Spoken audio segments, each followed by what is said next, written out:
guys. Hi everyone, and welcome to video 1, essentially. My time in New York. So I was in New York. I've been in New York for 10 years.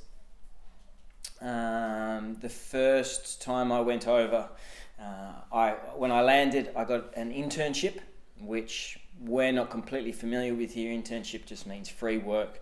So everyone at a lower level, when you get there, pretty much that's why you got to have a bit of money, a bit of savings, because there's a high chance that you'll do something for nothing, for no money, for at least 6 months. It's a long time anyway to earn your stripes. So I was with a guy, Greg Cadell, with him for 3 months, and then I left there and tried to do some freelance assist. After freelancing for 3 months, I landed a job with Daniel Jackson.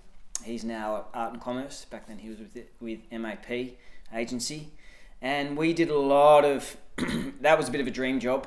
He was working 6 days a week, doing anything from Vogue to Teen Vogue to Alexander Wang, Nike, doing cool portraits. It was a full-on thing. And back then we did a bit of it for Acne magazine, which is now no longer published, but a really, really cool European fashion editorials. And so I was with him for I think about a year, which was really tough work. It was really tough work. He's a tough taskmaster, and I was third assistant, so there were 2 assistants above me plus a studio manager, and I was definitely the lowest rung on the ladder. But it's great, I went from that job, and then after being there for a year and really understanding how to run a really tight studio setup, you'd get a V-flat like what I'm sort of riding with, you'd clamp them high, and we'd have trees, which 3 photo heads each side, to get large 20-foot wide Sykes, all a certain type of grade. So technically on that side, it was awesome. Daniel worked with David Sims for a long time, I think about 5 or 8 years, 10 years ago, 20 years ago. So his education, again, this is kind of where all this is going. It's all about your education. And because he had a great education, he then had a good knowledge base to then teach his assistants, which at that stage I was. So after I left him, I went to be first assistant at Craig McDean, which was a really eye-opening experience. Craig is one of the top photographers in the world, doing projects. We'd work 4 or 5 days a week. You'd be doing Italian Vogue one day, and then a fragrance, and then sort of Estee Lauder, big beauty campaigns, and we did a lot of Tommy Hilfiger, the big group shots, when you're shooting 20 people, and definitely seeing that, you just don't see that here. You don't see that here. You really only see it, you see it in London a bit, but New York, and the difference between New York and London is really commerce, money. There's a lot more money in New York. There's money everywhere there.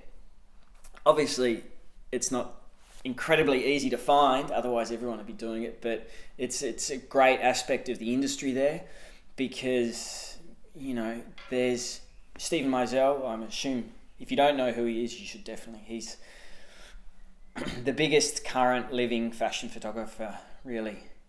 Anyway, he has puppy therapy in photo shoots of his, and ice cream trucks. Puppy therapy is they bring in a bunch of puppies to cheer everyone up, so everyone gets a puppy and you go, oh wow, great. So that side of New York's amazing. It's very commercial though compared to Europe, and personally my work and how I like to work really resonates more in Paris. And yeah, that's kind of my time in New York. What I took from it is probably that, if you really want to do this, there's a place like that is definitely, from my side of commercial fashion, I suppose, is important. You see where you stand globally to see if, and you also have a lot more access to galleries and to art and to all the really enriching things that improve you as an artist. So it's a great city. If you get an opportunity to do it, be prepared for a lot of rejection. But like I said, if you want to see what the best people in the world are doing with campaigns or with everything important comes out of there. New York should definitely be on the itinerary. Well, not now because it's empty, but maybe in a couple of years when you might find more success then. So yeah, that's kind of it, and I suppose beyond that, that's the emotional stuff. The professional, the technical stuff is I learned all my craft really there.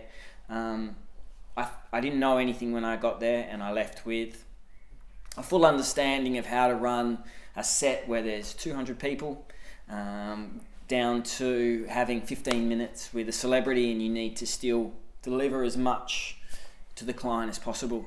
That's really the takeaway for me.